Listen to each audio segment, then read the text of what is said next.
This report is sponsored by the Crohn's and Colitis Foundation.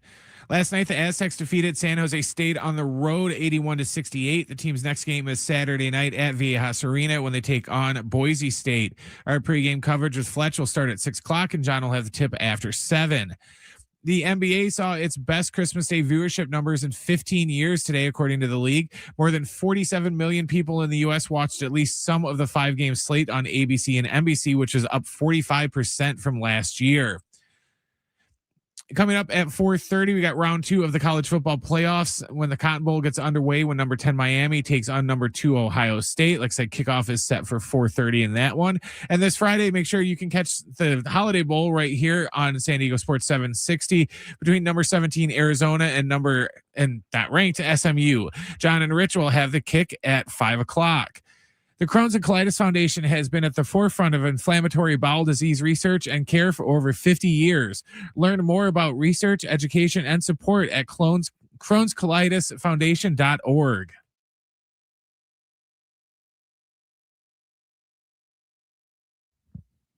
All right, San Diego and Southern California, what's going on? It is a New Year's Eve. Wishing everyone a happy and safe 2025, wrapping up 2025 into 2026 on this, what has been a pretty wet and rainy New Year's Eve, and I think that's going to continue into New Year's Day here in San Diego. But John Schaefer with you for the next 2 hours. We're just putting a bow on 2025, so why not? Let's do it. And if you're watching right now on YouTube, you are looking live. I'm like Keith Jackson calling the 2003 national championship between Miami and Ohio State.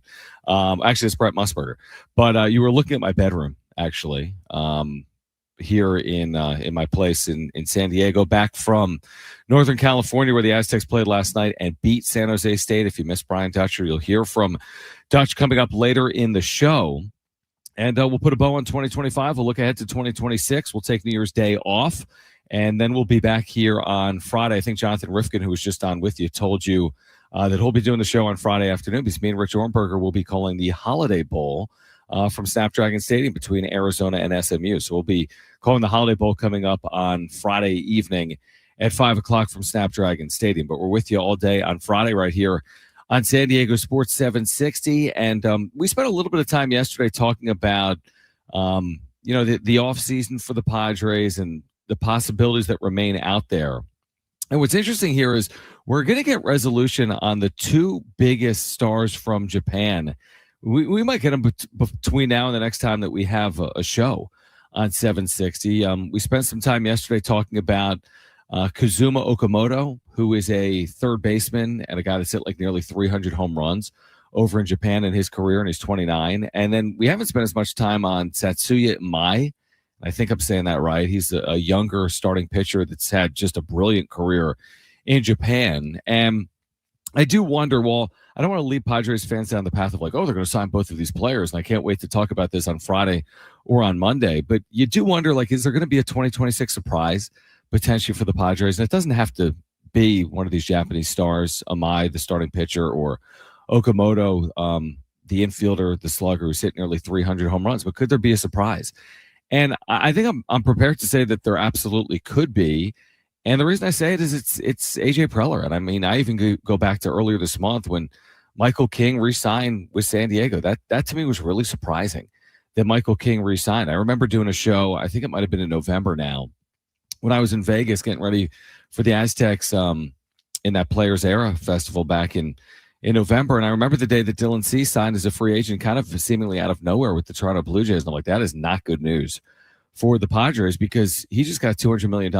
And as he sets the market for other available free agent starters, I just don't like the sound of that. And I thought that meant Michael King was going to get 4 or 5 years and he was going to get $100 or $125 million. And I thought that would price the Padres out of a player like King or potentially, an international player like Imai or someone else in the free agent market. But to the Padres' credit, and they seemingly do this each and every offseason. It's like, oh, they're not going to do anything. Like since the Peter Seidler ownership, we've said so many times, like, oh, they're trying to cut payroll or they're not going to be as free spending as they were, in 2021 or 2022. And then you look at even the last year. I mean, Jackson Merrill out of nowhere signs a long-term extension like a week into last year.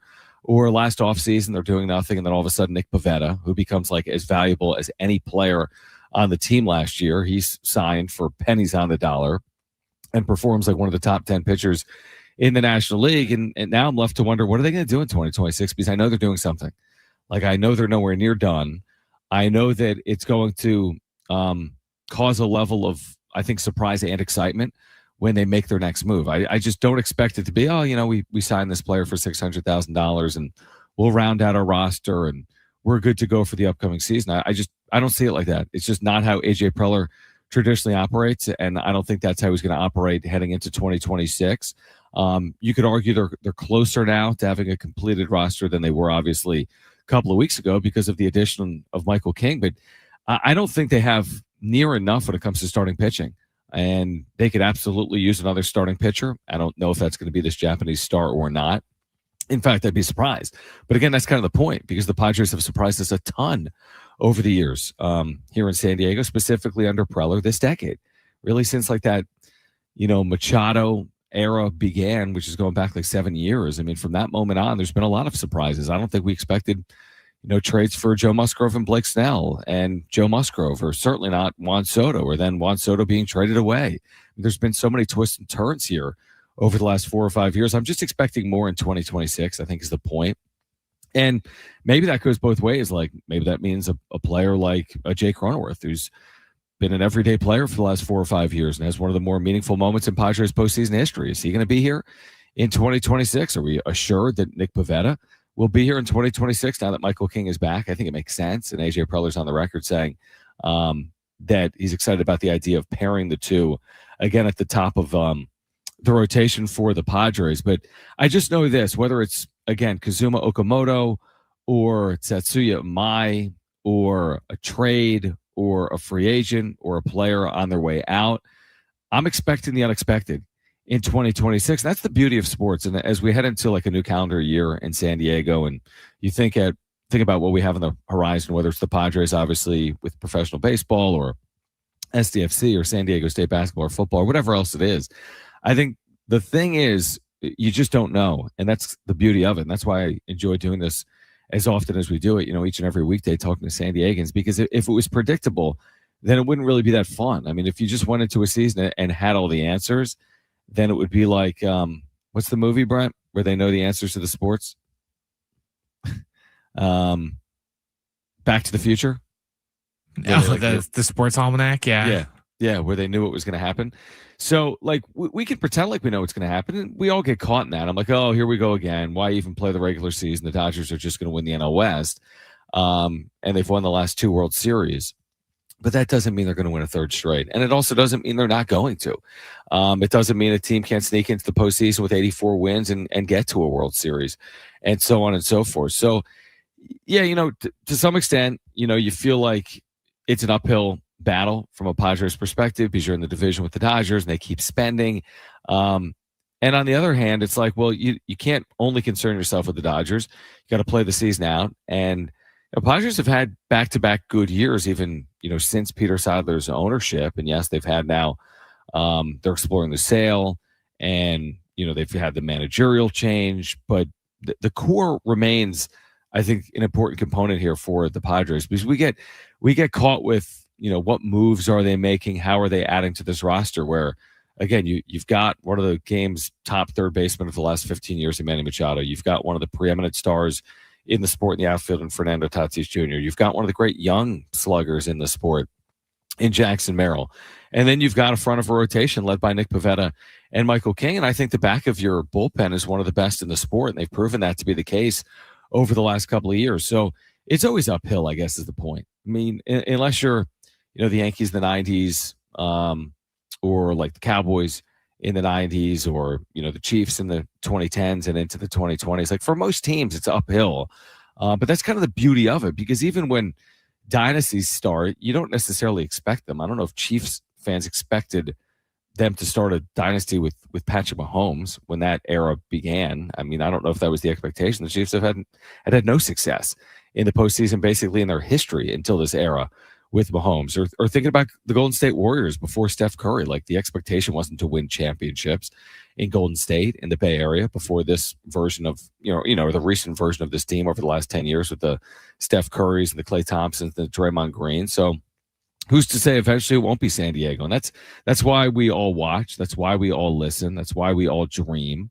You put your head on the pillow at night and you think, well, maybe it's going to be my turn one time.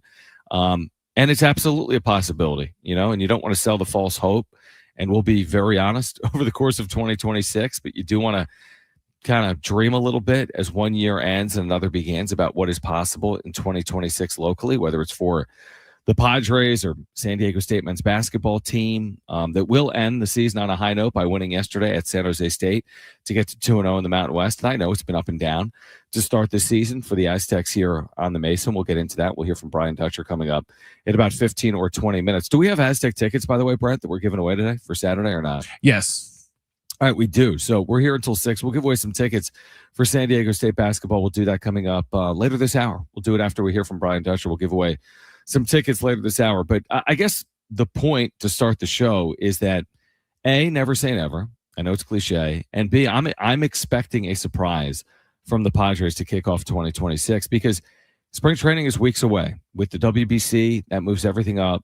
Start of the season's been moved up over the last half decade. I think the Padres start, March 27th this year, which means spring training is going to get underway in weeks. I think probably right after the Super Bowl, if not a day or two before the Super Bowl. And we're 4 or 5 weeks away from the Super Bowl. So it's going to be here, which means however this roster is rounded out, it'll be rounded out in the next couple of weeks. And there are a couple of names that are coming off the board between now and Sunday. And one of them is the slugger we talked about yesterday, Kazuma Okamoto, who's hit 277 career home runs and had, I think, 6 straight years of 30-plus home runs in Japan.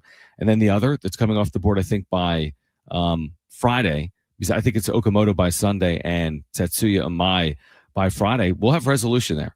And I think it's a big question mark when it comes to Okamoto. I don't know if it's as open-ended when it comes to Imai because he's going to get more money. I think he's a more coveted player as a starting pitcher. We've seen some big starting pitching contracts from players coming over from Japan here in recent history.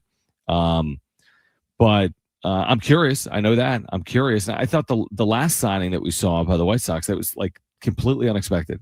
Like nobody would have ever predicted that from Munetaka Murakami just a few days ago. And maybe that'll be the same here to come with these 2 Japanese stars that are still out there that will find a home at some point between now and the beginning of 2026 on Sunday afternoon. All right, we're just underway. We're going to be with you until 6 p.m. on this New Year's Eve, wishing everyone a happy and safe ending to 2025 and start to 2026. We'll switch gears to San Diego State. I was up in the Bay Area last night. The Aztecs in a close game, pull away late and win 81-68. What does it mean moving forward with Boise State looming Saturday night at Viejas Arena? Plus, we're going to hear from Brian Dutcher coming up later this hour, and we'll hear from San Diego State standout guard B.J. Davis in the 5 o'clock hour as well, as he joined me post-game last night after scoring 18 points off the bench, including 15 in the second half, and I think 11 of those coming in the final 5 minutes for the Aztecs, who improved to 2-0 in the league. We'll talk about what's to come for the Padres in 2026 as well. But San Diego State, 2-0 in the league, finishing 2025 on a high note. What does it mean for the start of 2026? We'll discuss on the other side. Stay with us right here on San Diego Sports 760 and live on the iHeartRadio app.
All right, back with you. New Year's Eve edition, San Diego Sports 760. John Schaefer with you. We're off tomorrow, New Year's Day.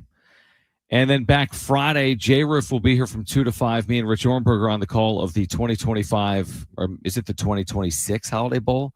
It's kind of confusing. This is the first time the Holiday Bowl has ever been played after the New Year, which means there hasn't been one played yet in 2025.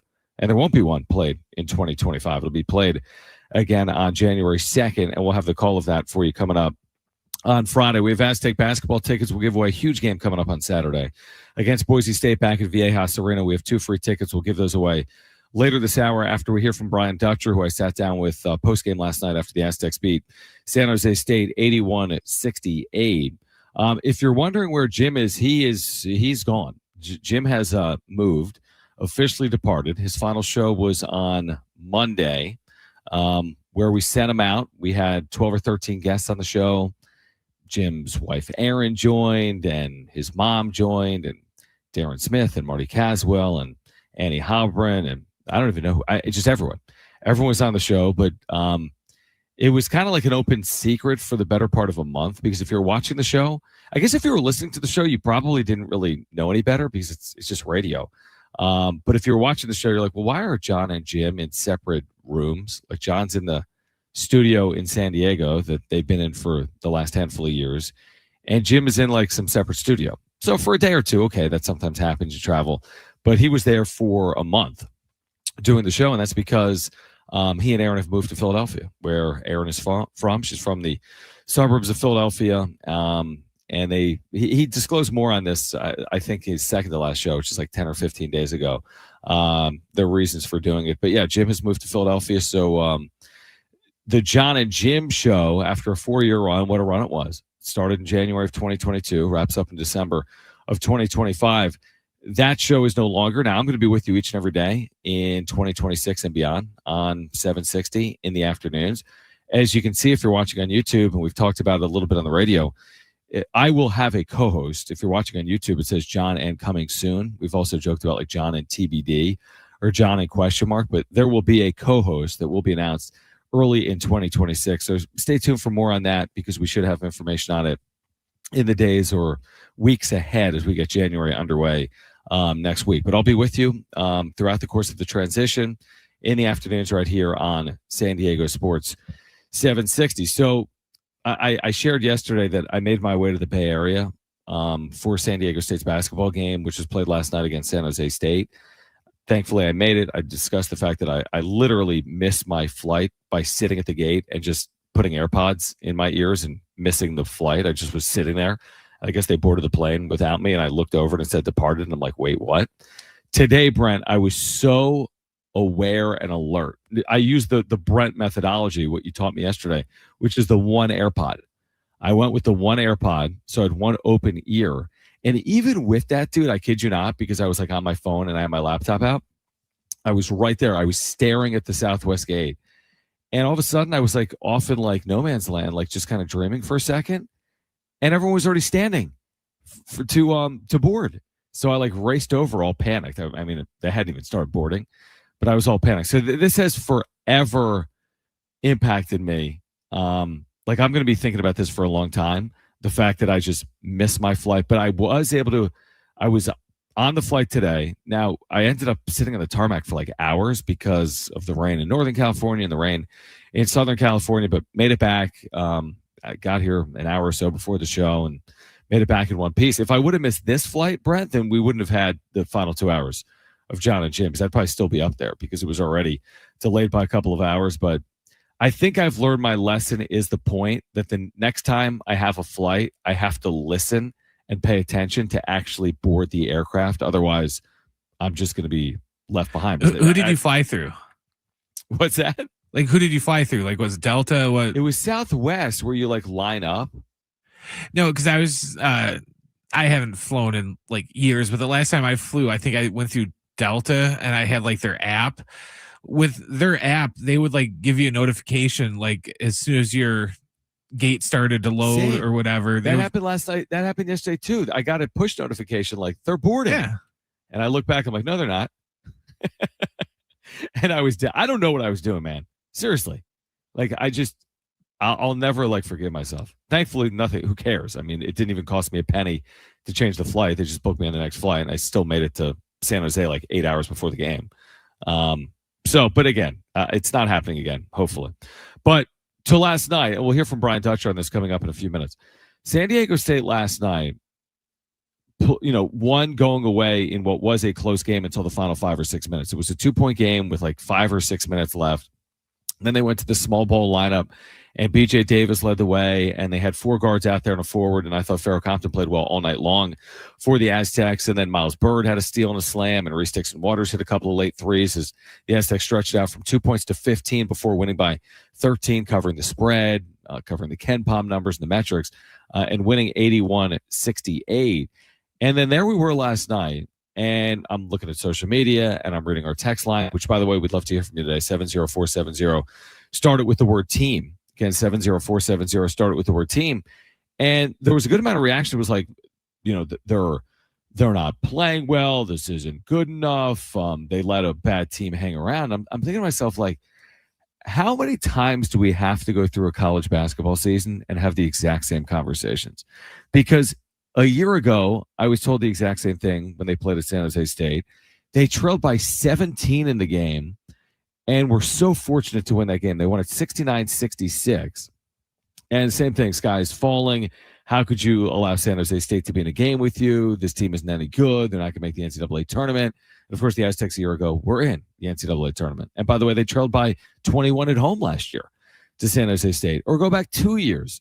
Oh, this team is nothing like the national championship team. They needed a block at the very end by Jay Powell to secure a 2-point win 2 seasons ago.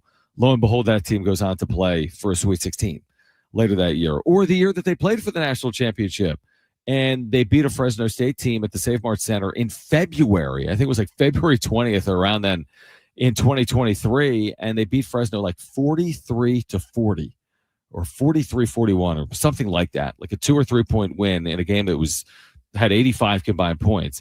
And it's why hasn't this team taken the next step? And they need better guard play. They've got like Lamont Butler on this team and Darion Trammell. And lo and behold, a few weeks later, they're playing for a national championship. Now, I'm not telling you that in 2026, the results are the same as 2023, 2024, or 2025.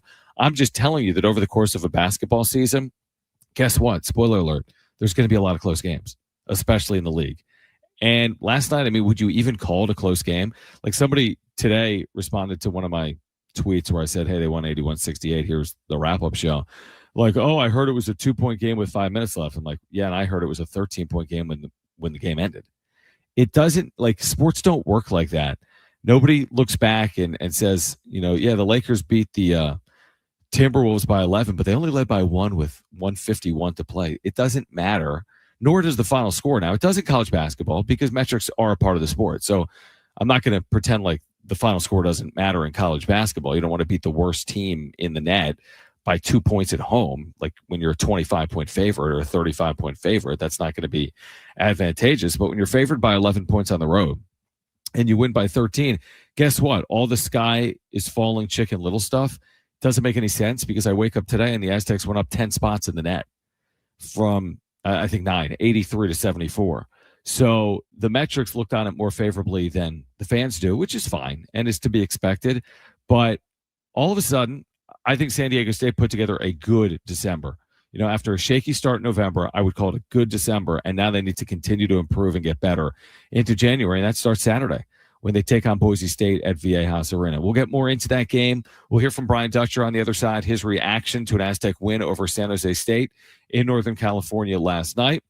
After we hear from Dutch, we'll give away 2 free tickets to this huge game coming up Saturday night at Viejas Arena. We'll give those away on this New Year's Eve for Saturday night. So stay with us. We'll tell you when to call and how to win those tickets coming up. We'll give them away in the next 10 or 12 minutes.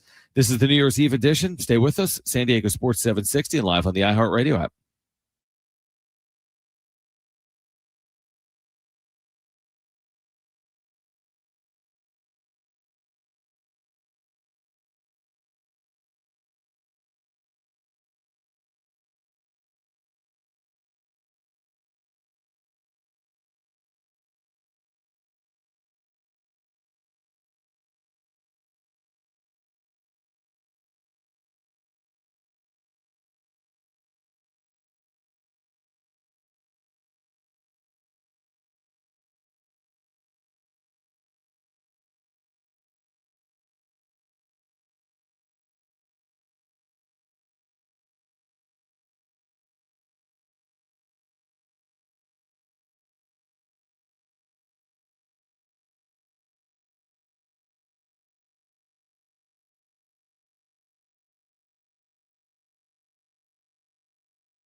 This report is furnished by Genuine. Last night, the Aztecs defeated San Jose State on the road, 81-68. The team's next game is Saturday night at Viejas Arena against Boise State. Our pregame coverage will start right here at 6 o'clock, and John will have the tip after 7. The NBA saw its best Christmas Day viewership numbers in 15 years, the league announced today. More than 47 million people in the U.S. watched at least some portion of the 5-game slate on ABC and ESPN, which was up 45% from last year. And coming up in about 5 to 10 minutes, we're going to have the kickoff of the Cotton Bowl when number 10 Miami takes on number 2 Ohio State. And this Friday, you can catch the Holiday Bowl between number 17 Arizona and SMU. And John and Rich will have the kick at 5. Now you don't just hear it, you see it. iHeartRadio Highlights brings you the best show moments, the wild takes, hot reactions, and clips everybody's talking about. Search Fox Sports Radio in the iHeartRadio app to experience Fox Sports like never before. Furnished by Genuine. All right, back with you, San Diego Sports 760 on this New Year's Eve. Wishing everyone out there a happy New Year's kickoff 2026. Be safe out there tonight, specifically with the weather, as the rain continues to fall here in Southern California and San Diego. Brent just mentioned the fact that the quarterfinals get underway in the next few minutes in college football. This is the part that, for me, I'm intrigued by. Do I like Listen, the reason college football is amazing is you've got Pop-Tart bowls and Cheez-It bowls. Like, I don't even know what's happening. You've got all the pomp and circumstance of the ridiculousness that surrounds college football. But let's get down to it now. I mean, now we've got a postseason. We've got a playoff. All the talk about everything else, about NIL and rev share and transfer portal and the calendar and the coaching changes, the player movement. Forget about it for a weekend. Like, pretend like you're a kid again when you used to watch all the bowl games on New Year's Day, because that's what this is for me. You get the one quarterfinal game tonight between Miami and Ohio State. Ohio State remains my favorite to win this thing. I'm sorry. I know they lost to Indiana. They lost to Michigan last year, and then they steamrolled everyone. I'm assuming that's going to happen again. I'd be pleasantly surprised if it didn't. I'm going to assume that happens again. But tonight, I'm not worried tonight about the college football calendar. I'm not worried tonight about revenue sharing. I'm not worried tonight about the transfer portal. I'm interested to see who's moving on. And then tomorrow's New Year's Day. Enjoy 3 playoff games where after tomorrow night, you're going to have 4 teams left standing in a bracket that I didn't think we'd ever see. I mean, you go back 20 or 30 years, I never thought we'd see a bracket in college football. So all the complaining that we do, and we do with all sports, whether it's baseball, college athletics, NBA Cup, right? International NFL games.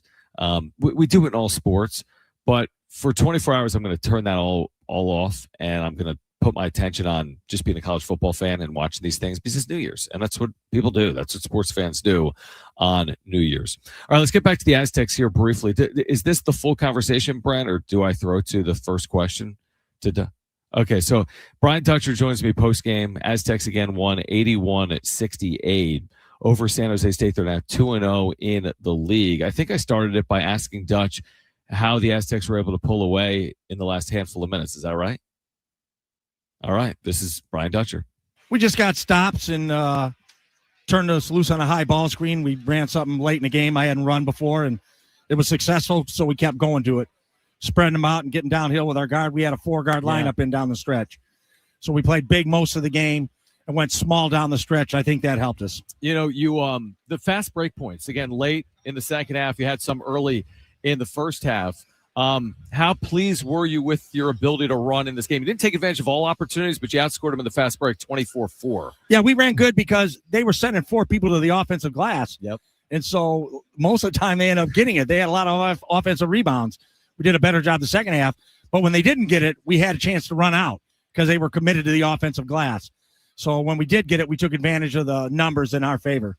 Touch your defense. I mean, I look up here. San Jose State in the second half, 8 of 28. I think they were 1 for their last 15 or 16 from the floor. You've talked about the progression of your defense. Did you continue to take that step here tonight, specifically late? Yeah. Oh, yeah. The second half, they shot 28%, I think, the second half, which is really good.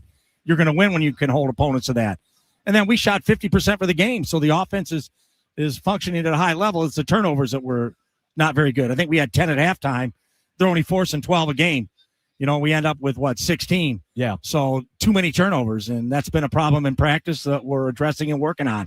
So we have to take better care of the ball. when we did get a shot, we had a high success rate, but we can't turn it over as much as we did.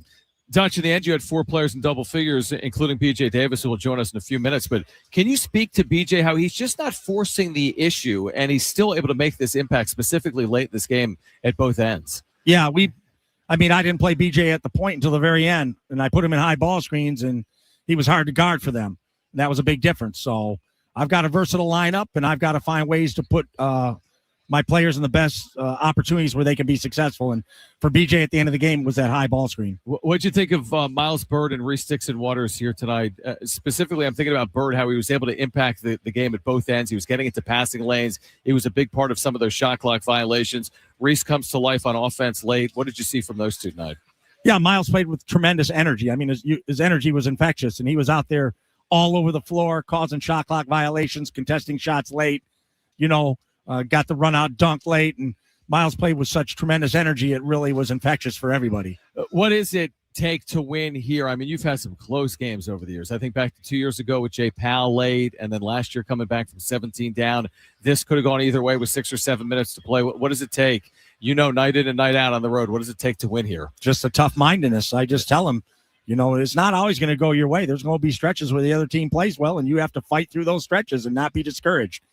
And just stick to what we do and know over 40 minutes we'll win out if we can do that. And so that's all I was preaching. I wasn't trying to get stressed when San Jose made shots and was playing well. They're well coached, and they've got a good team. So we just had to outlast them for 40, and that's what we did.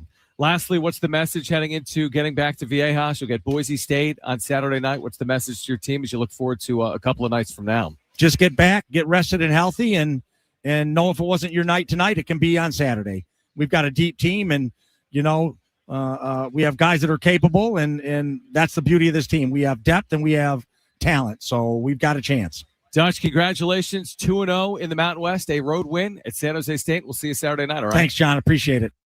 All right, Brian Dutcher again with me post-game. And if you missed it, I did say we were going to give away some Aztec tickets. We'll actually do that on the other side, but we'll do that between now and 5 p.m. We have Aztec tickets for Saturday night, and you look at Saturday night, San Diego State, Boise State, there have been so many good games over the years. I mean, Boise State has played very well against the Aztecs in recent history. I mean, I think last year in the Mountain West quarterfinals last year, the Aztecs were upended by Boise State. That's the first time under Brian Dutcher the Aztecs did not play for a Mountain West tournament championship was last year. They reached the championship game 7 consecutive years before losing last year the quarterfinals to Boise State, and there have been these back-and-forth games, and Boise's won a good number of games against the Aztecs over the last 3-4 years. And this, to me, is the type of game that I would refer to as a swing game, because if you can win it, you really have some momentum. You'd be 3-0 in the league. You'd be playing with more confidence. You'd really be, again, like pointed in the right direction before going back to the road where they have to play Nevada coming up a week from now. In Reno, Nevada's 2-0 in the league. They beat Boise State at home, and they won last night against Colorado State. So it's a very important game for the Aztecs because there's a lot still on the line. You're trying to make amends for some non-conference defeats. You're trying to continue to improve your metrics. You want to start fast in the league, and getting to 3-0. I'm not saying it gives you wiggle room, but it positions you well for the final 2 months of the regular season. So San Diego State, Boise State, again, that's coming up on Saturday night from Viejas Arena.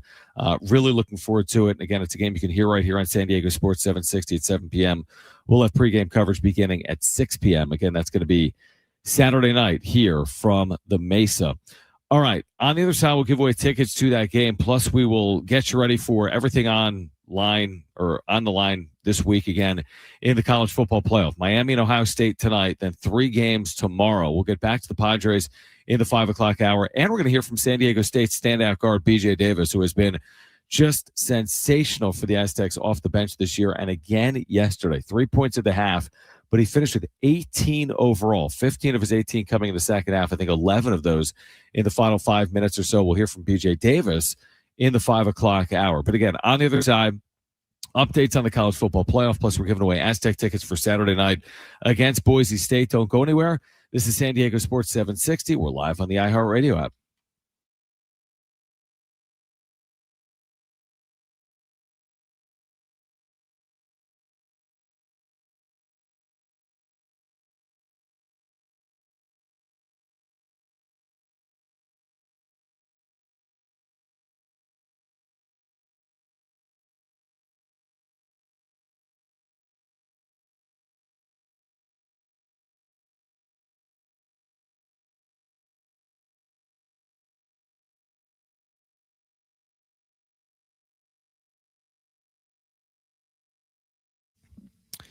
Hey guys, it is Schaefer, and there is no better time than right now, the new year here, to get down to your local Toyota dealer with new vehicles arriving daily. We're talking about their most popular cars and trucks and SUVs.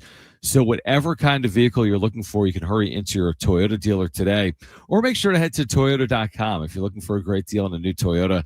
There you can check out all the latest offers and search inventory. Finding the Toyota that's just right for you does start at Toyota.com. Toyota's Beyond Zero lineup of electrified vehicles helps to create a greener planet. Toyota's Beyond Zero lineup supports a greener planet with a wide range of electrified vehicles, including hybrids and plug-in hybrids and fully electric vehicles, or take each day further than you thought possible in a new Camry with its stylish looks that'll make an impression wherever you go. See your Toyota dealer today and discover what makes Camry legendary. There is no better time than now to get down to your local Toyota dealer. Get your local Toyota dealer today or Toyota.com. That's Toyota.com. Your Toyota dealers, we make it easy.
All right, John Schaefer with you. San Diego Sports 760 live on the iHeartRadio app. Wishing everyone a happy and safe New Year's and New Year's Eve on this rainy evening in San Diego and Southern California. We have Aztec basketball tickets for Saturday, and we will give those away between now and 5 p.m. In fact, we'll do it in the next 8 or 9 minutes. So be listening for your chance. We'll let you know when to call. Do not call right now. We'll let you know when to call for a chance to win those Aztec basketball tickets, Viejas Arena, Saturday night, 7 p.m. Great opportunity to see the Aztecs against Boise State, and we'll let you know how to win those tickets. Now, we'll get back to the Padres in the 5 o'clock hour. You'll hear from Aztecs junior guard BJ Davis in the 5 o'clock hour as well. They're underway in is it the Goodyear Cotton Bowl? I think it is tonight. Yes. Between Ohio State and Miami. Now, again, a year ago in this first ever expanded playoff, Ohio State was dominant. They were coming off a loss to Michigan, right, in that ridiculous rivalry in the Big Ten. And everyone was so down on Ohio State. And then they completely flipped the script. They played, I want to say, an opening round game at home against Tennessee. They won by like 100.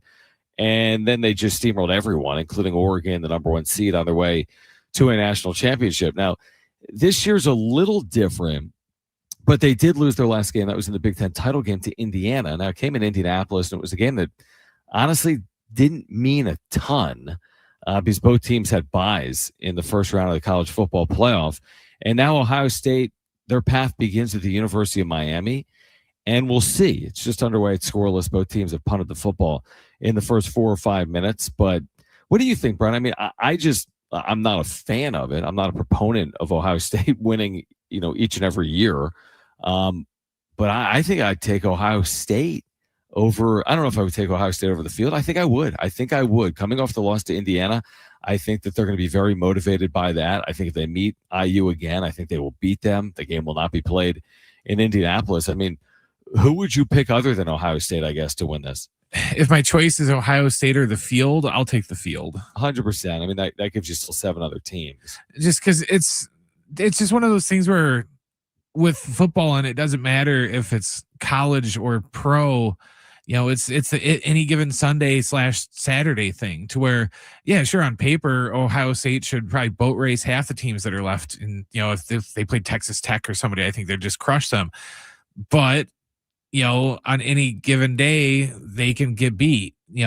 Nobody thought that they would lose to Indiana, and then they lost to Indiana. So I don't know. I think I'd lean more towards the field. I don't think there's any team that is just like, like we talked about yesterday, like about Michigan basketball and stuff like that, about how they're just like so dominant to where, like, even though they're technically ranked number 2 right now, it's like everyone views them as the number 1.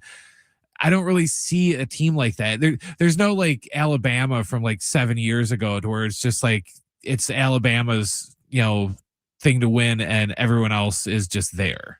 Yeah, I think that's a really good point because, yeah, Ohio State has already been beaten. And yes, Indiana's undefeated, but does anyone believe like Indiana's head and shoulders above college football? I don't think they do. I mean, Indiana's never been in the position they've been here the last couple of years. And it's like how quickly we forget, like the SEC's been dominant in this sport. Georgia is still looming out there. Alabama is looming out there. So I hope that we get good games. I don't think it's an indictment on any league or program if we don't, though. Like, there's always these narratives that people try to set. Oh, Tulane lost to Ole Miss. Get rid of the group of 5. Oh, Miami lost to Ohio State. How could the ACC be in this event? Just let the games be played. When we have an NFL postseason game and someone gets boat raced, we don't say get rid of the AFC South. Just let the games play. You don't have to then set narratives 12 minutes later.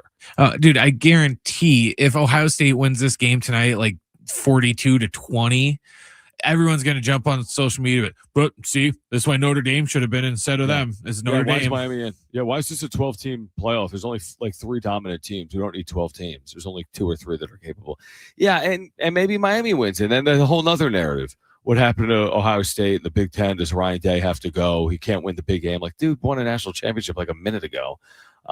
So that's how college sports work. And some of that is advantageous. Some of that can be frustrating. But again, college football playoff resuming tonight with the first quarterfinal game and then 3 games tomorrow. I think beginning at 9 a.m. Pacific, because there's a game at 9, 1 with the Rose Bowl, which has been moved up an hour, and then 5 p.m. as well. So 3 more games in the quarterfinals coming up tomorrow. I think they need to start them early like that because otherwise it ruins the mystique of New Year's Day.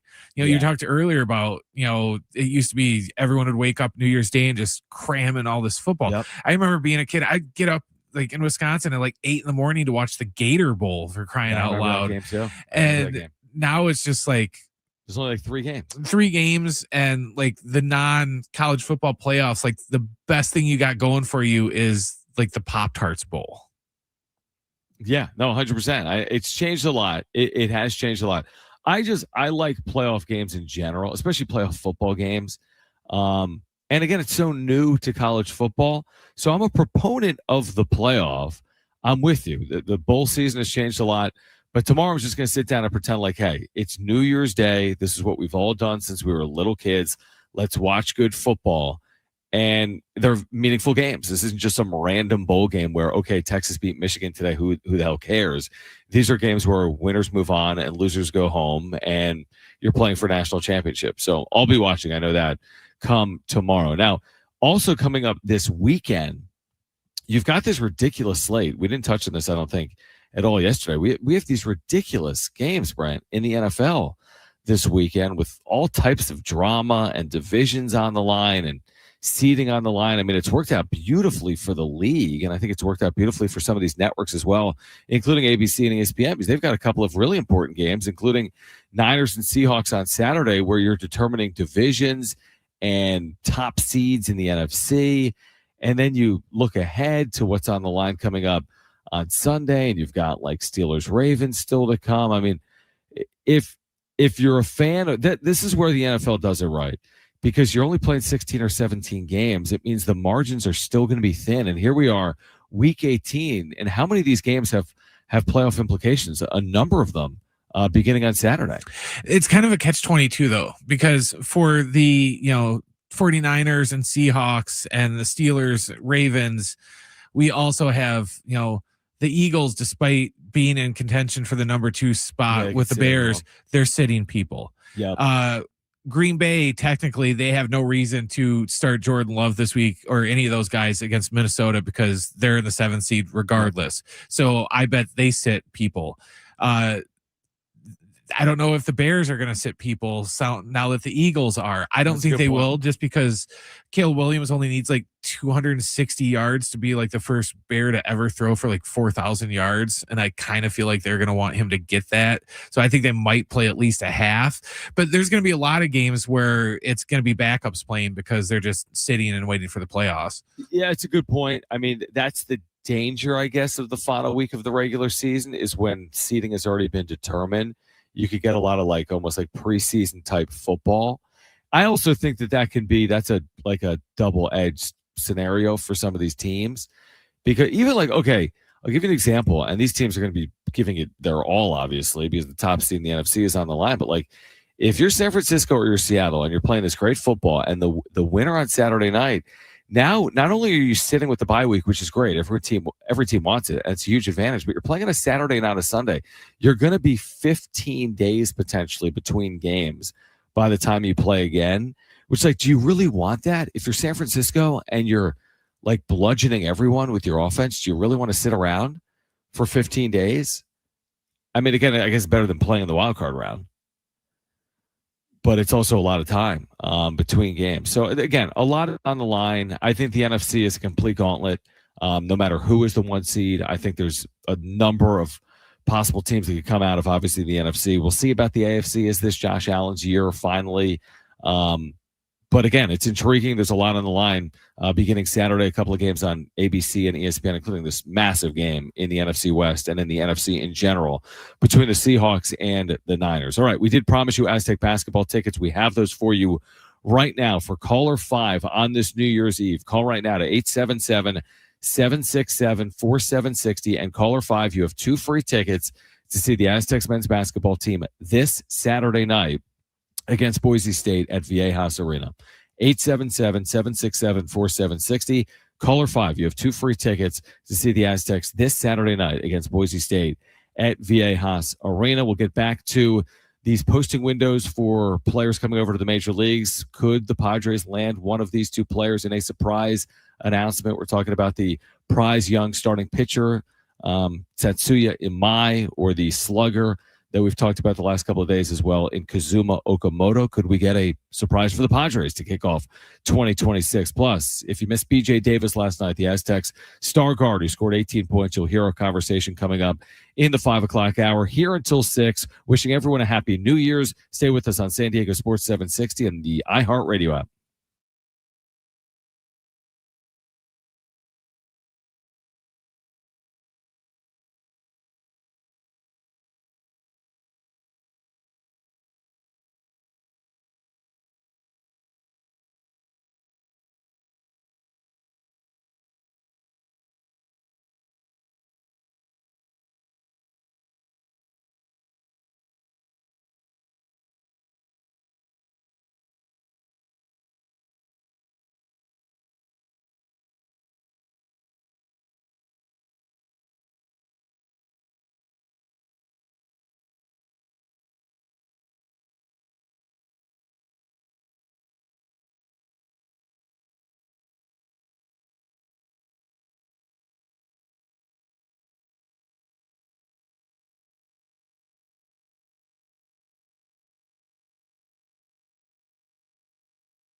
This report is sponsored by the Crohn's and Colitis Foundation. Last night, the Aztecs defeated San Jose State on the road 81-68. The team's next game is Saturday night at Viejas Arena when they take on Boise State. Our pregame coverage will start right here at 6 o'clock, and John will have the tip after 7. The NBA saw its best Christmas Day viewership numbers in 15 years today, the league announced. More than 47 million people in the U.S. watched at least some part of the 5-game slate on ABC and ESPN, which was up 45% from last year. And there was an average of 5.5 million viewers for the games, up 4% from a year ago. Right now in the college football playoff, the Cotton Bowl, Miami is taking on Ohio State. And with about 6.5 minutes to go in the first quarter, we have no score. And on Friday, you can catch the Holiday Bowl right here on San Diego Sports 760 between number 17 Arizona and SMU. John and Rich will have the kick at 5 o'clock. The Crohn's and Colitis Foundation has been at the forefront of inflammatory bowel disease research and care for over 50 years. Learn more about research, education, and support at Crohn'sColitisFoundation.org.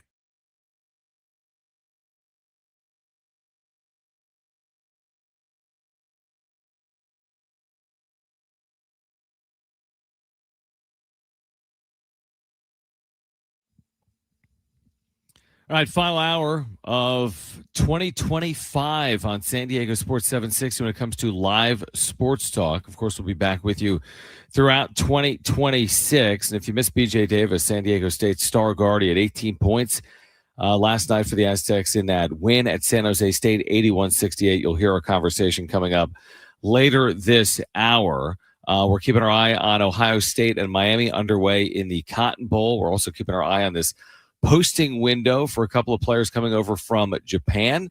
Kazuma Okamoto, who we talked about yesterday, the slugger, the third baseman who's hit nearly 300 career home runs, and also Tatsuya Imai, who is a young starting pitcher. Both of those players will sign with the Major League club between now and Sunday afternoon. One of them has to sign by Friday. The other has to sign by Sunday. And could there be a surprise in store? And could we see one of them potentially land with San Diego? I'm not trying to lead people down that path, but I'm just saying it's at least something to consider when you consider the Padres and all those surprises they've made under AJ Preller. You don't want to go all shilty and just be like, oh, yeah, he's here. You know, we got his locker room stenciled up already. Oh, I forgot about that. That was what, last year at the 2 years ago. Meetings? Yeah, it was just over a year ago. And he's like, oh, yeah, Roki Sasaki. Yeah, we expect to land him. Yeah. You do? Oh, that's news to us. And now you've set up this fan base for when you don't land him. There's going to be a lot of, coping going on. And of course they didn't land him last offseason, but that's a really good point. You mentioned, by the way, real quick, we get back to the Padres in 1 second. You mentioned in your update these ratings, and you're spot on in terms of like just how the NBA ratings are just up across the board. Yes, Christmas Day, but in general with the new TV packages.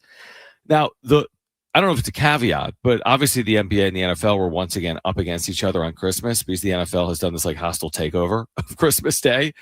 And I don't think it's an apples to apples comparison for two reasons, what I'm about to share. But we know that, the NFL has provided some serious competition for the NBA, and nobody can compete with the NFL in America when it comes to like national ratings. So yeah, the NBA games were viewed highly, and the percentages, they're up whatever 30, 40, 50% year over year.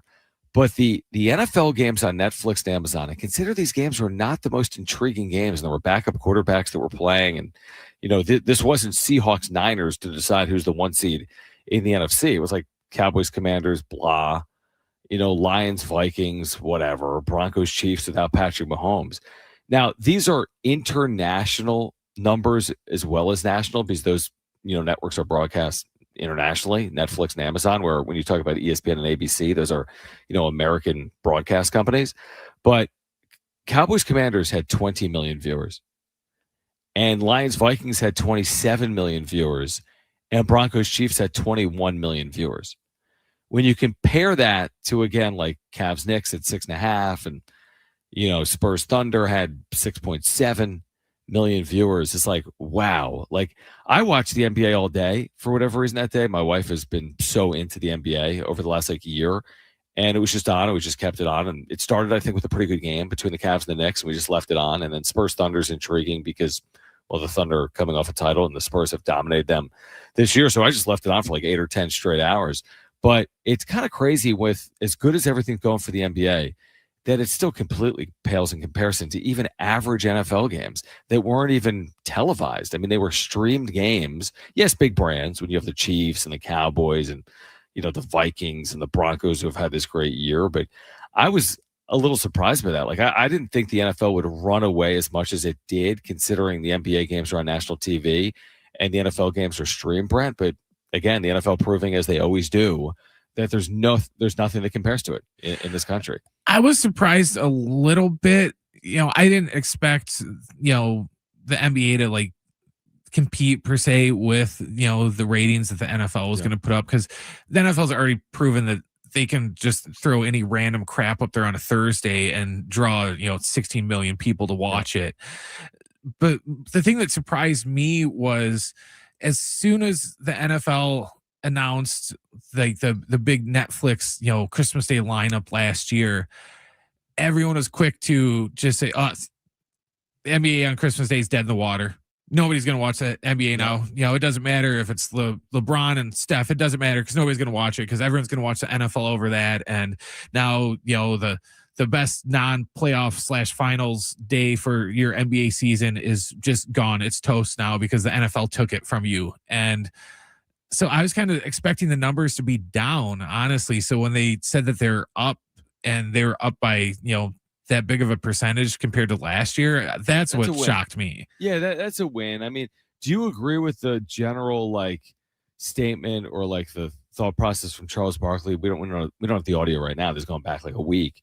But he went off on this tangent, and I mean he always goes off on tangents, and it's appreciated. And of course he's an NBA guy. He played and he's worked now, as a broadcaster for whatever it is, 20 years covering the league. But I mean, he went off on this tangent basically saying shame on the NFL. You have enough. Stop, taking over the whole board. If it was risk, you don't need to continue to spread your wings. You don't need to hostile take over Christmas. You have everything else. Can't you leave the NBA? Can't you leave Christmas to the NBA? And I do understand that. I would say, listen, if Christmas Day is a Sunday, of course the NFL is going to play on a Sunday. If Christmas Day is a Saturday and it's this late, okay, you could have a couple of NFL games on a Saturday. But when it falls on a Monday through Friday, does it feel to you like it's a hostile takeover? And should they acquiesce or back down to the NBA because the NBA was there first? Or that's not how capitalism works? For starters, I love the risk reference. There's geek fandom hope for you yet. There we go. I don't know. My whole thing with it is kind of, it's tricky because the NFL is going to do whatever they want. They don't care if, it used to be the rule was no NFL games on Saturday until we get to that lull in between, the bowl games and the end of the regular season where we have no college football. Then they said that was acceptable. You can play college or NFL games on Saturday on those days. But then once the playoffs turned up to where it's oh yeah, no, we're not going to have that month lull anymore between games. And then NFL's well, we don't care. We're still playing on Saturday. We don't care. We're going to go right up against your college football playoff games because we don't care, because we only care about us. So, I don't expect them to take a back seat to anybody when you get that big. Just the notion of even suggesting something like that is kind of laughable, to where, the NFL's not going to do that.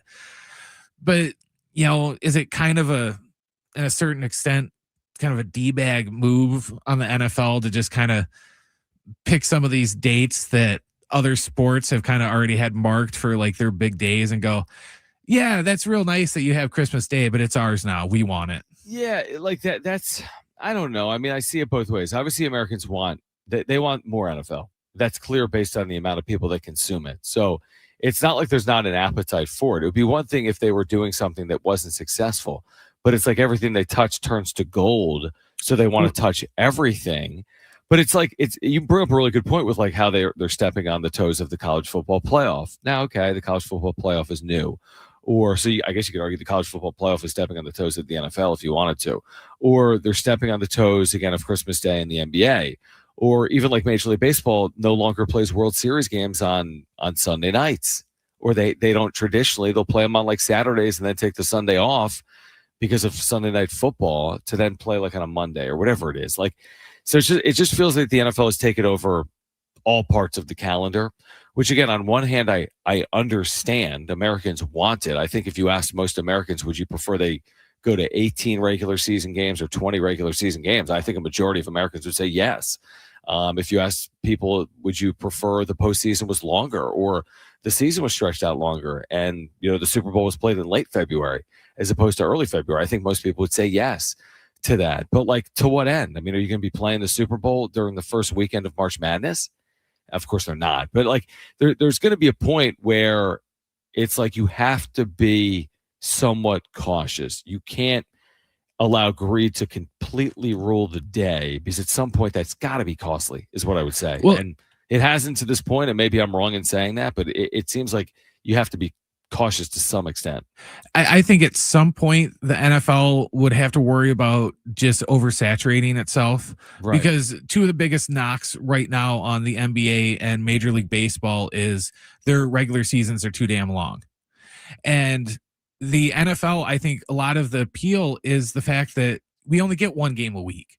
So, it builds up anticipation. I think if they get to the point where, now we're playing on, Saturdays and we're playing on Sundays and Mondays and, we're going to throw in a Tuesday there. And, Christmas is on a Wednesday this year. Guess what? We're going to play on a Wednesday this year.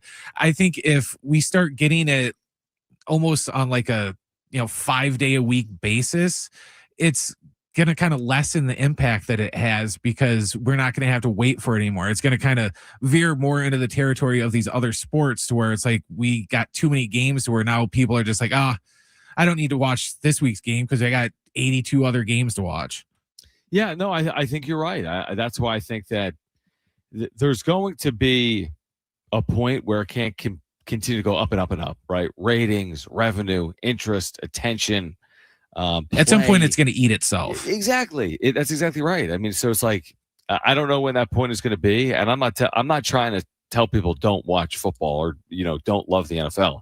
Most people do. I mean, even in a city like San Diego, which has had its back turned by the league on the city, there's still hundreds of thousands of San Diegans that routinely spend their Sundays and other nights of the week watching the NFL. Of course, that's how this country works. Even cities that have been cast aside by the league, the Oaklands, the San Diegos, the St. Louis's, they're all watching. No city has turned its entire back to the National Football League. This show, to some extent, we haven't covered it with the same regularity. Obviously, we would if the Chargers still presided in San Diego. But listen, nationally, the sport has never been in better shape.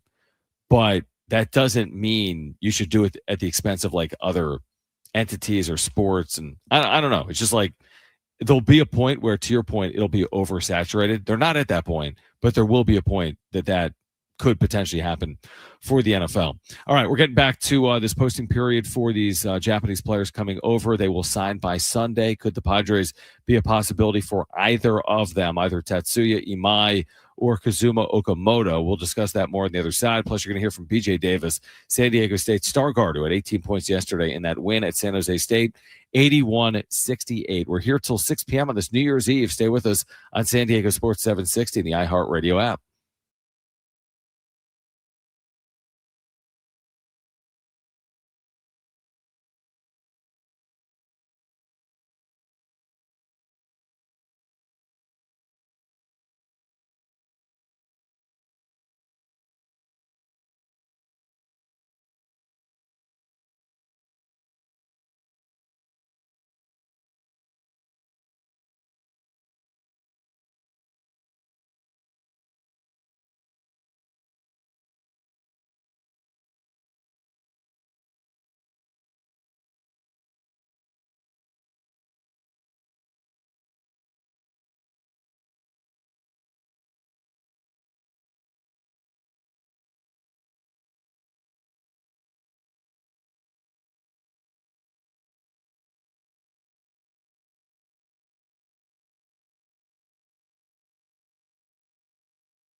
All right, back with you until 6 p.m. San Diego Sports 760, New Year's Eve in rainy San Diego.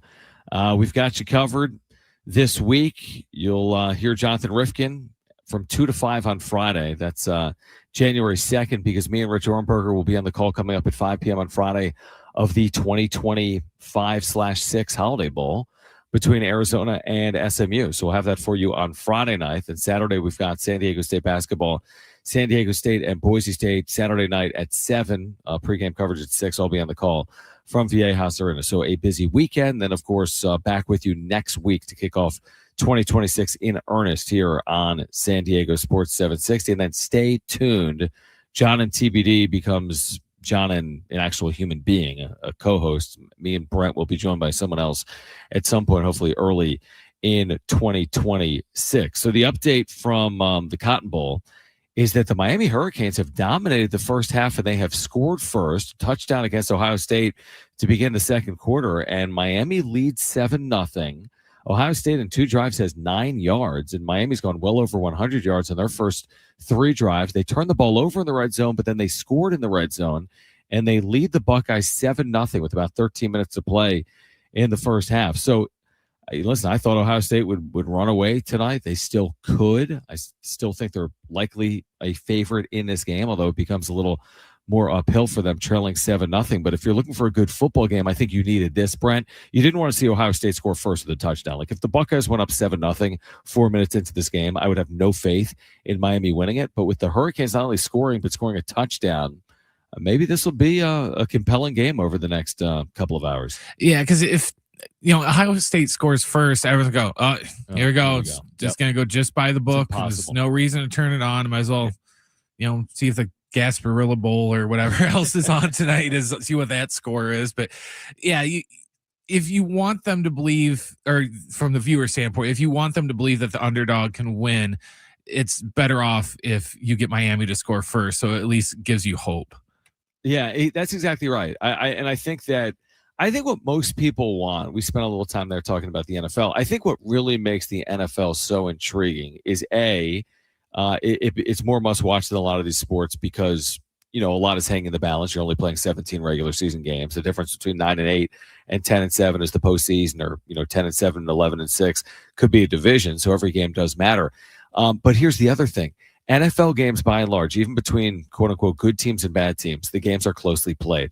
By and large, there's not a lot of 40-point games in the NFL. There's a lot of 3- and 7-point games, a lot of one-score games in the league. You don't always get that with college football, which, again, for me is fine. But I think when you get to this time of year, people are more interested in seeing, closely played games. This is the postseason. This is the most meaningful time. So tonight, I'm expecting now a close game between these two sides. I really am. As I say that, I don't know if you're ahead of me or I'm ahead of you. No, we're right on time. Yeah, I had a 60-yard pass. Maybe 70-yard pass. But I'm looking at these games. Oregon, Texas Tech. Oregon's only favored by 2.5 points. So again, Vegas is telling us that should be a good game. Alabama, Indiana. IU at the Rose Bowl is favored by a touchdown. I think that should be a good game. I don't think they're going to roll Alabama. So, that could be a one-score game. And then Georgia, Ole Miss. Ole Miss is in the midst of their best season in school history. I know Lane Kiffin has left, but it's a 6.5-point spread with Georgia favored. That is projected to be a one-score game. As maybe, they weren't very compelling, the first-round games. All right, that's fair. We can all say that. They weren't the closest games in college football history. But what it has set up is, at least on paper, some really compelling matchups. Like, these are brilliant matchups. You think about Miami, Ohio State, you go back 20 years to that ridiculous national championship game. Texas Tech went 12-1 this year. Oregon's never won a national championship. That's a great game. Alabama, Indiana, come on. It's the old blood against the new blood a little bit. And then Ole Miss, Georgia is a classic SEC battle between two of the best teams in the country. So the first round, okay, maybe it lacked some theater and it wasn't overly compelling, but I think this round, Brent, is shaping up to be some pretty good games. You just brought up like the old bloods versus the new bloods. With NIL, it's almost now it's new money versus old money. Now, are you watching this? I just looked up and saw that they scored. What happened? A pick six, an 80-yard pick six for Miami. Wow. So, see, here's the other thing though.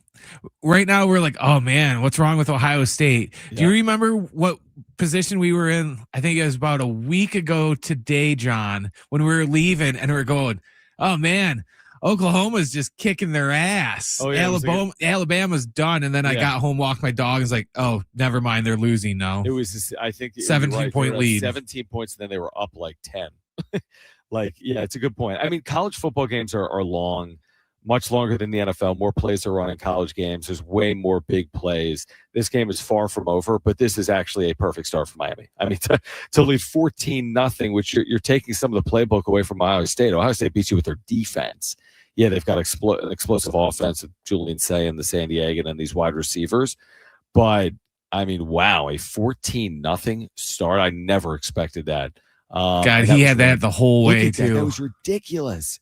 That was ridiculous. It was a wide receiver screen read by the defensive back. He just took the pass and raced untouched into the end zone to give the Hurricanes, incredibly, a 14-0 lead early in the second quarter. So after my long soliloquy about, we're going to have these 4 really compelling close games, what are people going to say if Miami wins tonight 42-0? Ohio State's overrated. Yeah, probably. And I'd still be very surprised if they won 42-0. But again, for all the consternation about the state of college sports, and there's a lot of it, I get it. And you'll hear us talk about it. You'll hear me talk about it. And I love college sports. Tonight is like, it's a playoff game. That's great. You're watching playoff football. Like, forget for a moment about the portal opening on Friday and about coaching movement and the calendar and what's right and this, that, and the other. Just think about what's on the line, which is, again, playoff games and winners moving on in the postseason. All right, we're going to hear from BJ Davis, San Diego State guard, on the other side. Aztecs coming off that win last night at San Jose State. It was impressive late what they did, and led by BJ Davis. They went small. They went with 4 guards in Farrell Compton, and they really wore down a thin San Jose State team. And it was a 2-point game, I think, with just about 5 or 6 minutes to play. And the Aztecs outscored San Jose State the rest of the way by 11, and they won going away 81-68 to get to 2-0 in the Mountain West. So if you missed our conversation with Aztecs guard BJ Davis, you'll hear that coming up on the other side. We will have a back page for you coming up. We'll have Brent's back page New Year's Eve edition at 5:45. We're here until 6 on this New Year's Eve. Wishing everyone a happy and safe 2026. Stay with us on San Diego Sports 760 and the iHeartRadio app.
The support is sponsored by Sesame Workshop, the nonprofit behind Sesame Street.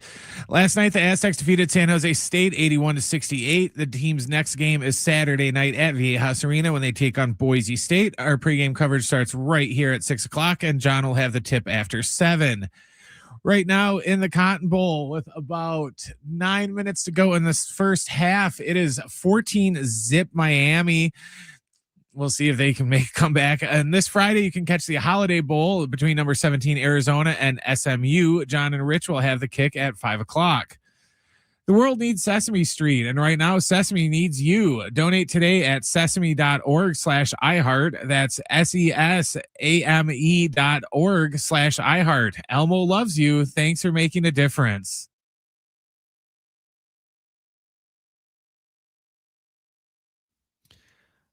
All right, I was about to say John and Jim. Knew I'd do it. I've done it every day so far. You did it twice last night on postgame. Did I? Yes. Oh, yeah, saying coming up tomorrow on John and Jim. Yeah, just kidding. Because Jim still exists. He's just not on the radio. That's true. Well, what I was going to say is, here's what I was going to say. Well, we're going to hear from BJ Davis coming up in a moment from last night, post-game after the Aztecs beat San Jose State. Now, I just saw this was tweeted out 5 minutes ago. You mentioned the Miami score, right? They've jumped on Ohio State and now forced an Ohio State punt. So Miami leads 14-0. But I saw from a sports reporter, Chase, over at KUSI, Chase Isidoro, who said, this is so interesting, Brent, that so Keontae Scott, who just had that pick 6 of Julian Sayin, right? So, okay, he's a San Diegan as well. So Sayin went to Carlsbad and Scott went to Helix. All right, that's pretty cool in itself. But what Chase just said on social media is that Keontae Scott picked off Julian Sayin in the CIF San Diego section Open Championship game as well. And it was a pick 6. So the same kid that just had a pick 6 in a quarterfinal game had a pick 6 in a championship game in San Diego in high school football against Julian Sayin a couple years ago. That's insane, isn't it? Well, it looked like he saw it coming, so I believe that. Saw that thing coming from a mile away, and all of a sudden, it's like, I would say, kind of danger time for Ohio State. Yeah, it's the first half, and things can happen quickly, like you said with Alabama a week ago. I mean, they trailed by 17. They looked left for dead. They were on a true road game at Oklahoma. I thought they might lose the game by 30 points, and they ended up winning it. So a lot can still happen in this Ohio State. You can't write off Ohio State. But 14-0 midway through the second quarter, and Miami's got the ball back, and we shall see. Because you made the point off air to me. It's like Miami has been written off for a month. Like, nobody's given this team a chance. Nobody's been talking about Miami making a run. Nobody's talking about them playing for a national championship, let alone winning this game. And, I think they kind of took that disrespect and they're using it to their advantage right now, leading 14-0 in the Cotton Bowl. Yeah, I also said during the break, other sports, there's a certain level of bulletin board material in like every sport, but you can't take the anger that Miami would have from just having to hear everyone tell them that they suck and they don't deserve to be there for a month. You can't take that anger and go play a basketball game because you're going to do something stupid and you're going to get, a technical or something like that. Football is the one sport where, it's perfectly legal for, you're hurting, you get to go out and hit people. So you can take that anger from being snubbed and looked down upon for, the last couple weeks, and they can go out there and channel that in their defense and channel it in their game more than you can in any other sport, except for maybe boxing.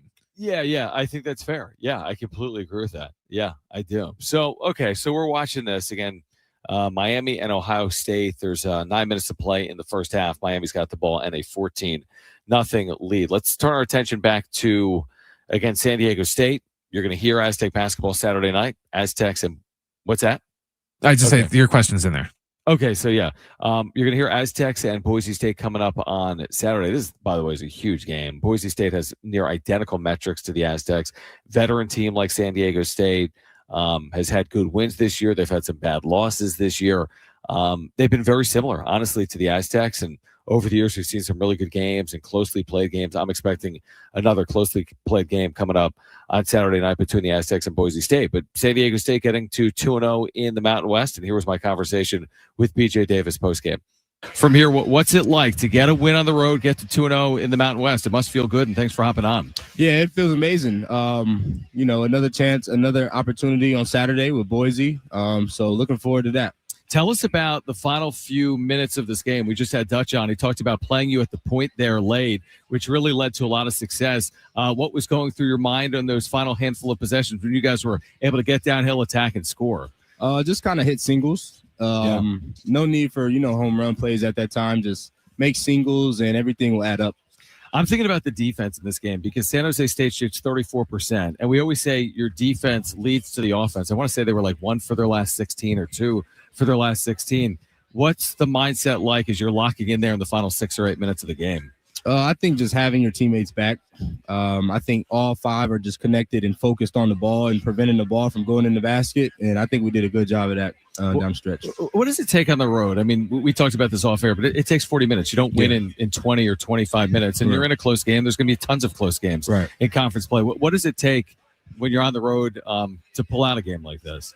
I just think it takes focus. I think, it's going to be ups and downs in the game, and especially in conference, all these games are going to be played kind of tight and physical. So just really staying connected and allowing us to, do what we do. See a game like this where I know it's so important, obviously, for your teammates as well. I mean, this is such a deep team, one of the deepest teams in America. Another 40-point effort tonight off the bench led by your 18 points. But we see Miles Bird with 11 points. We see Reese Dixon Waters hitting a couple of late threes. He had 10 points on 4 or 5 shooting.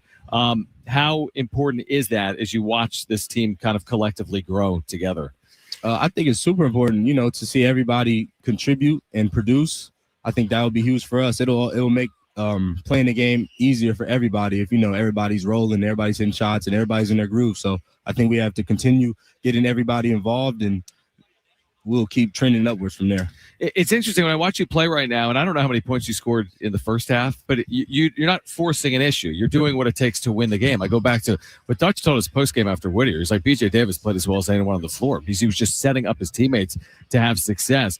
When you're out there, it feels as if it's just kind of you're letting the game come to you. Is that how you're seeing the game as well? Yeah, I'm trying not to, force my game or press my game, but at times you do have to attack too. So it's kind of just finding that balance of staying patient and, striking when the opportunity's there.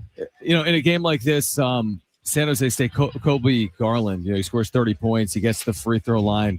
What type of challenge is he? And just San Jose State specifically with a really good offense, what type of challenge did they pose tonight? They pose a great challenge. They have fast, super quick guards. So it was tough to, stay in front of him and contain him. But I think towards the end, we did a good job of, honing in on, what he was doing, and we're able to slow him down a bit, even though he had 30. So you're playing in front of family and friends. How many people are here tonight from your family or friends to watch you play? It's a good amount. No, I tried not to look around really before the game, try to just focus on the game. But yeah, it's a lot. It's a lot. My people here for sure. Is it one of those things where it fuels you, or it's more nerve-wracking? I mean, you've played in front of family and friends for your whole life, obviously, since you were a young boy. Yeah. What's it like to play in front of a group an hour or so from home? It's both, man. You want to make them proud, and you don't want to let them down, and you want to get the win too. So, it's nerve-wracking and exciting. So it's both. Go enjoy time with family and friends and your teammates. Congrats on the win. We'll see you Saturday night. Thank you. All right, BJ Davis, postgame, 18 points, 15 in the second half, 11 in the final 5 minutes. San Diego State again, 2-0 in the Mountain West. Okay, so again, we're here until 6. We'll have Brent's back page coming up on this New Year's Eve, a final 20 minutes of live sports talk on San Diego Sports 760 this year. By the way, the next time we have a show, again, Friday, Jonathan Rifkin's going to be in, but the next time we're kind of back, which will be next week, we'll know where these two Japanese stars are, where they've landed in Major League Baseball. We're talking about Tatsuya Imai, 27-year-old starting pitcher, and also Kazuma Okamoto, who's the veteran slugger. He's about to be 30, who's hit 277 career home runs. We'll know. One of them has to sign by Friday. The other has to sign by Sunday, and I forget the order. But we'll know. Come Monday, were the Padres in on these players? Are they able to land? One of these players is a surprise in store. in 2026 for Padres fans. Will AJ Preller strike again? Again, I thought it was surprising earlier this month when Michael King returned on a 3-year deal. Is that the surprise of the offseason, or is that one of a series of surprises for the Padres this offseason? Because obviously, like most teams right now in baseball, the roster isn't complete and there's work to still be done from a Padre perspective.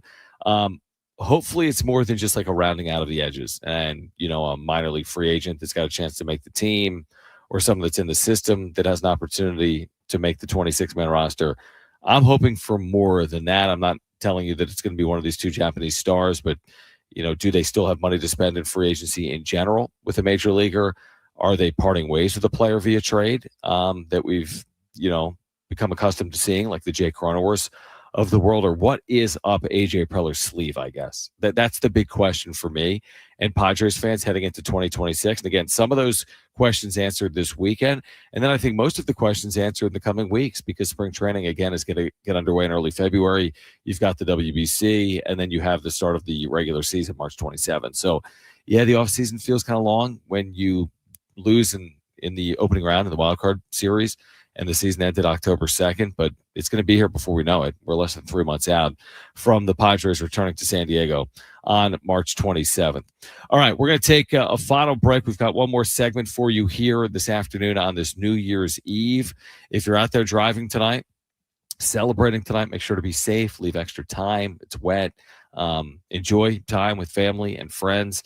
Happy New Year, obviously, to San Diegans as well, but enjoy your evening, but be safe here tonight and in to 2026 as well. We'll come back with a back page from Brent on the other side. This is San Diego Sports 760, live on the iHeartRadio app.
At a final time in 2025 here on San Diego Sports 760. We started the year with Jim.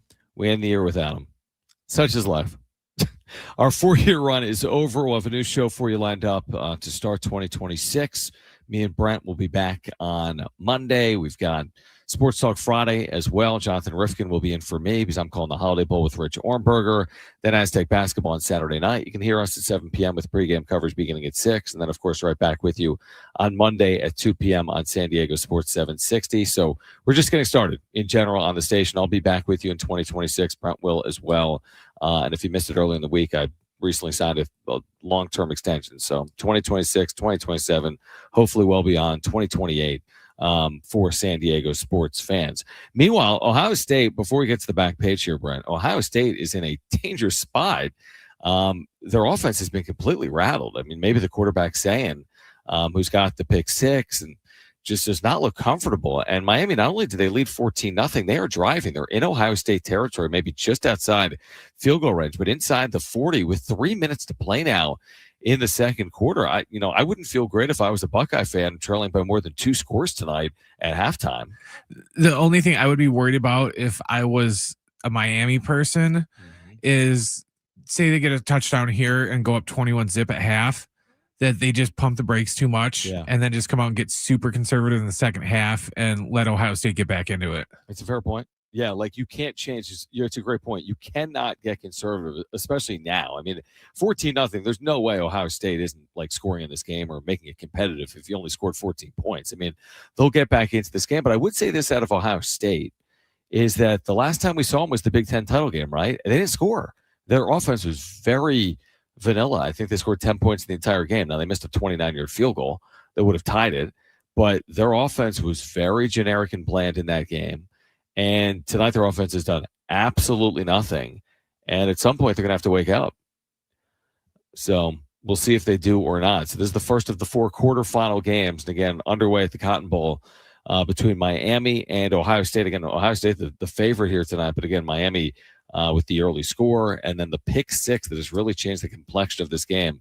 And they lead 14-0. So we'll keep you updated on the final couple of minutes of the first half.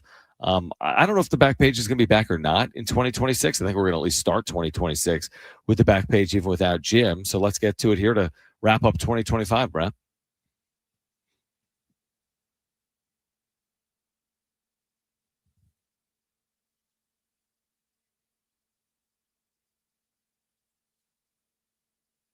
All right, I only got 2 today. That's cool.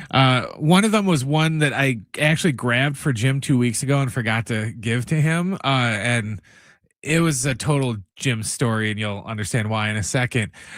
McDonald's, John, had unveiled a couple weeks ago what they were calling their party pack of French fries, which was this huge container of fries that is about almost 3 times the size of a normal U.S. large fry. 3 times? Yes. Okay. It's pretty big, right? And yes. And you notice how I said 3 times the size of a U.S. large fry? Okay. Yeah. This is where the Jim element and the story comes in. It's only available in Thailand and Malaysia. Oh, perfect. Well, we'll all be heading there, right? Yeah, exactly. So I got all excited because I saw this massive container of French fries. And Why I was is like, it only they should bring that to the U.S. where people eat as large a serving as anywhere. Probably. I don't know. I guess there's something going on over in parts of Asia where they're doing like a double and triple like XL menus to where they're just, for spontaneous times, they're just like, okay, we're going to have double XL size fries and different items and stuff like that. So I guess it's related to that. Here's what I would say. If you want it in the U.S., just order like 3 McDonald's fries. Oh, but it was cheaper though, because just like a large McDonald's, and I haven't been there since they changed their thing with the onions, but before a large fry was like $4, I think. Okay. Over $4 for a large fry. This with not inflation, but when you translate their money to our money, you get the party pack of fries for like $3.50, something like that. So technically, $3 for triple the fries. Triple the amount in Malaysia is like a third of the price. Yeah, that's amazing. And you should do the show from Malaysia. We can. We'll bring it up to Mary. We'll see if we can get a brick connection from Malaysia. Right. And then my last one, I know lots of people, because it's New Year's, they're gonna go out and do the noisemaker thing and drink sparkling cider. Well, I'm gonna go home and watch Stranger Things because I'm 45 and I don't drink anymore. So New Year's is just kind of like another day for me. But the final episode of Stranger Things is on Netflix. It got posted at 5:00 our time, so it's up there right now. They did release a trailer for it this week, but I didn't watch it because there was only like 2 days between them dropping the last volume and this one. And I was like, I can wait a day. I don't need to watch it. But anyone that's watching right now, if you're not already watching it, Stranger Things, the last episode is up on Netflix right now. So that is up. Now, didn't you tell me that there were some episodes that debuted on Christmas? That was just a few days ago, obviously. Yes, there was 3 because they did Thanksgiving, then they did Christmas, and then they're doing tonight. And when you say tonight, maybe you just mentioned there, is it tonight like midnight Eastern? Or no, it's already out. It came out 5 Pacific, 8 Eastern. So it's already out. Yep. It just came out. Yeah, that's a good way to spend New Year's Eve. Honestly, that's the end of the series. That's it. Yep, and that's it. And depending on how they nail the landing, so to speak, it's probably going to go down as one of my favorite shows of all time. Could it be spun off in any capacity with any character or feature? They kind of series. The Duffer Brothers, the guys that created the show, they do have some spin-offs because they have like an animated Stranger Things series that's supposed to come out on Netflix, which is supposed to take place between, I want to say, it was season 3 and 4 or 2 and 3, one of the two. It's supposed to take place between one of the seasons, so that could be interesting. And they do have another spin-off, but they said that it's not supposed to have anything to do with Hawkins or any of the characters from the original. It's supposed to be new characters, and I think they're going to move into like maybe the 90s if they do it, because this was mostly all in the 80s. So they do have some. You can't have a show this big and not at least attempt one sort of spinoff. So you said that this would go down. Like, what would be in your maybe recent history? Let's say the last, not even recent, last 20 years. A multi-year series. Probably. What would be a couple of other shows that would rival this? Like Lost. I really liked Lost a lot. Lost, yeah. Even though the ending wasn't the best, even though there's some like videos now on YouTube where they kind of break it down better, so it makes a little more sense. But I was big into Lost. I loved Cobra Kai on Netflix because I was a big Karate Kid guy, so I loved that. What about like Breaking Bad? Breaking Bad was okay. I wasn't as in love with it as a lot of people are. I thought it was kind of slow to get going, but yeah, no, I wouldn't put Breaking Bad in the top 5. And for me, I separate like sitcoms and stuff like that. So like The Simpsons is one of my favorite shows, but that's not one. It's not a procedural drama or whatever you want to call it. So I don't count that because that resets itself all the time. But I would say if they do a better job sticking the finale than Lost, it'll probably be one of my favorite shows. Real quick then, before we go, you can't pick up Stranger Things, right? Like I watched the first No. season. You can't go to the 5th season. No, you can't. Okay. You will be so lost. I was already lost, I think, in the first season. The whole thing was confusing. It wasn't confusing, but it was just so unique. It was different. I just loved it because, two of my favorite directors, and, I was born in 80, so it's kind of a byproduct, but, it was Steven Spielberg and John Carpenter. And this show is like Steven Spielberg and John Carpenter had a baby, and this is what came out. All right, Brent, Happy New Year, man. We will catch up in 2026, all right? Yep. All right. For our listeners as well, enjoy it. Happy New Year from all of us at San Diego Sports 760. Be safe out there. We will catch up in 2026. For Brent, I'm John. We'll see you Friday at 2 p.m. J-Riff will be right here on 760. Me and Rich will be on the call to Holiday Bowl right here on 760 Friday at 5. And then we've got Aztecs Hoops for you on Saturday. Have a happy and safe New Year's Eve. You're listening to San Diego Sports 760 live on the iHeartRadio app.